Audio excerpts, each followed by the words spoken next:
Welcome, gentle listener. I am Baldermort, your faithful servant, and I wish to introduce you to the forces, factions, and important faces of the Warhammer 40k setting, the grim darkness of the far future, where there is no time for peace, there is only time for war. And today, we are to take a brief look at PEDRO KANTOR, the legendary chapter master of the Crimson Fists, those Sons of Dawn who were set up as a chapter in the second founding, and were always deemed as the most reasonable and measured of all of the sons of Rogel during that period.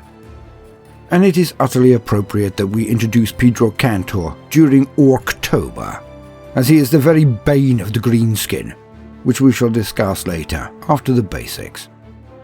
It is impossible to truly understand the courageous tenacity of KANTOR without hearing a little snippet concerning the world which is the home of the Crimson Fists. So we shall begin there.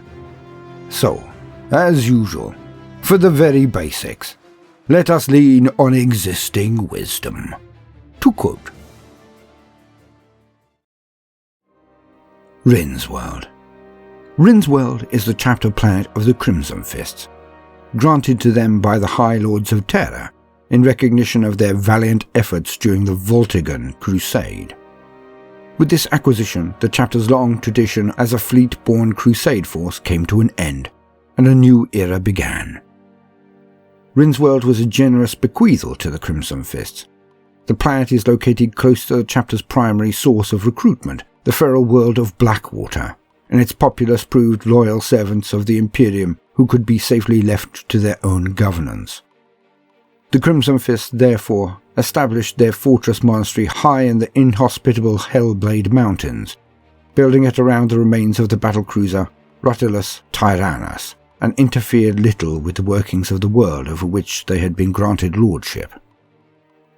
The Crimson Fists found Rynn's World to be unsuitable for training, however. In those days, the agri-world was verdant, bordering on idyllic, and lacked the untamed biomes and ferocious fauna that so often served to hone the Adeptus Astartes. Thus the chapter saw challenges for their recruits on feral worlds elsewhere in the Loki system, with Rynn's World occupying a largely ceremonial and aspirational role. Here was not a barbarous and poisonous land in need of taming, but rather an example of the solace and prosperity that Dawn had envisioned for mankind, the future for which the chapter had striven over long millennia. Then came the Orks of Charadon. During their early custodianship of Rynn's World, the Crimson Fists had taken it upon themselves to crush the quarrelling Orks of the Loki system. This they did with impressive efficiency, attacking each nascent empire in turn before its pent-up aggression could birth a ferocious war. But to all things there is an end, and when the Orks at last came to Rynn's World, they arrived in such overwhelming force that neither the Crimson Fists nor their chapter planet would ever again be the same. As battle raged against Snagrod, the arch-arsonist of Charadon, a rogue plasma warhead obliterated the chapter's fortress monastery along with near 600 battle brothers.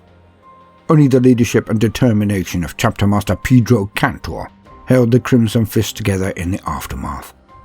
What followed was a bloody war of attrition, but the Fists fought on for 18 months, even when their ammunition was long spent, and in sacrifice they found triumph. Rynn's World never recovered from the devastation, and the Crimson Fists spent long years on the brink of destruction.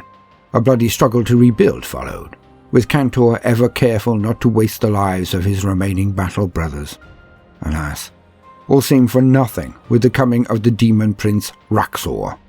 As the forces of chaos ravaged Rynn's World anew, KANTOR rallied a chapter barely restored to half strength, and for a second time battled impossible odds with no hope of relief. But this time matters were different.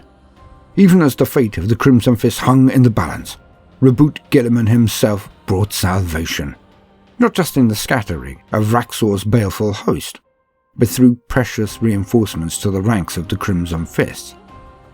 Company after company were delivered to the chapter, fresh warriors heavily armed and ready for immediate combat. In addition, the technologies and resources required to fashion more Primaris Space Marines gave the Crimson Fists more hope than they had dared to hold for years.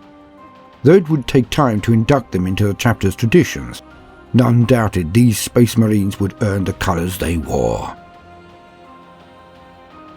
A legacy of veterans. From the tragic losses suffered against Waarg and Raxor's host came a new source of hope. Brutality and hardship had slewed away the Crimson Fist's weakness, leaving a core of battle brothers as adamantine and honed as any to be found in the 5 segmentums. Thus did Chapter Master Kantor find himself in command of veteran warriors whose skills were much in demand in the aftermath of the Cicatrix Maledictum's birth and the era Indomitus that followed. Though many had despaired of the Crimson Fist's survival, let alone their recapturing of past splendour, the chapter now finds itself in demand in the campaigns to restore a fractured Imperium. Nowhere is this more true than where Ork warlords threaten worlds cut off from the Emperor's light. Whether as advisors, kill teams or full battle companies, the veterans of the Crimson Fist continue their unending war against the Beast Inheritors, earning a measure of revenge for Rynn's world with every Ork slain. PEDRO KANTOR, Praetor in Carmine, Lord of the Crimson Fists. PEDRO KANTOR has served as Chapter Master of the Crimson Fists through the very darkest of times. When Waarg hit Rynn's world, Kantor was one of a handful fortunate enough to survive the fateful missile strike that levelled the Crimson Fist Fortress Monastery. Weighing up his options, Kantor stoically resolved to make for New Rynn City, where a small force of Crimson Fist stood as sentinel alongside the local garrison. The trek took 10 days, through a landscape choked with Ork warbands. Scarcely half of the Crimson Fists who embarked upon the journey survived to reach the city gates, and not a warrior amongst them was unwounded. Yet none wavered in their resolve. No sooner had Kantor arrived than the Greenskin came to New Rynn City in force. What the Orks found was no faltering garrison, but a vengeful and determined force of Space Marines.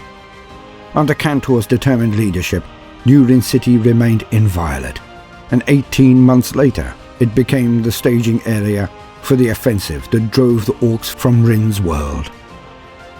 In the aftermath of the fighting, Kantor was presented with a choice few chapter masters have ever had to make. Rynn's world had been saved, but the Crimson Fists were a shadow of their former glory. He could lead the remnants of his devastated force in a vainglorious last crusade, slaughtering as many foes as possible, but ultimately leaving nothing remaining of his chapter but epitaphs etched into gold and stone. Or he could marshal his resources and look to the eventual rebuilding of the Crimson Fists, though to take such a route would require truly humbling admission of defeat, even in victory. It is a mark of PEDRO KANTOR's superior character that he chose the latter path. Through those dark days, Kantor held the Crimson Fist together through sheer force of will. Every brother lost was a grievous blow, but he refused to abandon entirely the duty that bound the survivors as one. He embraced the lessons of Alexis Pollux as never before, approaching battles not as mere arenas of duty and glory, but as opportunities to hone his sparse recruits into the warriors mankind needed. Resolved that a paucity of numbers did not excuse laxness of deed, he moulded his shattered chapter into a guerrilla force without ready comparison, focused on crippling the foe through strategic raids and assassinations. In this endeavour, Kantor met with great success. A mere decade after Waarg's defeat, the Crimson Fists had husbanded their strength sufficient to muster nearly 5 full companies.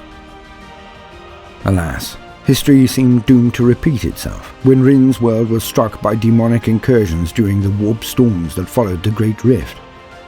The demon prince Raxor and his hellish legions attacked, and the Crimson Fists were once more outnumbered and besieged. Seeing all he had laboured for coming undone, Kantor threw himself into the fence like a man possessed. Though sorely wounded in the opening engagements, he led 3 spearheads to drive back the foe.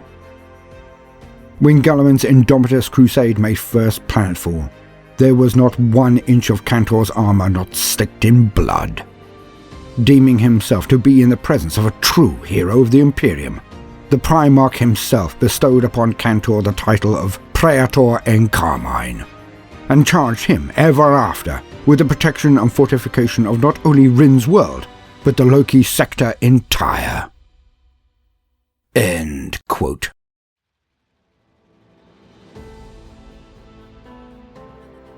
So, as we have heard, PEDRO KANTOR is a veritable paragon of martial skill and dogged loyalty and tenacity.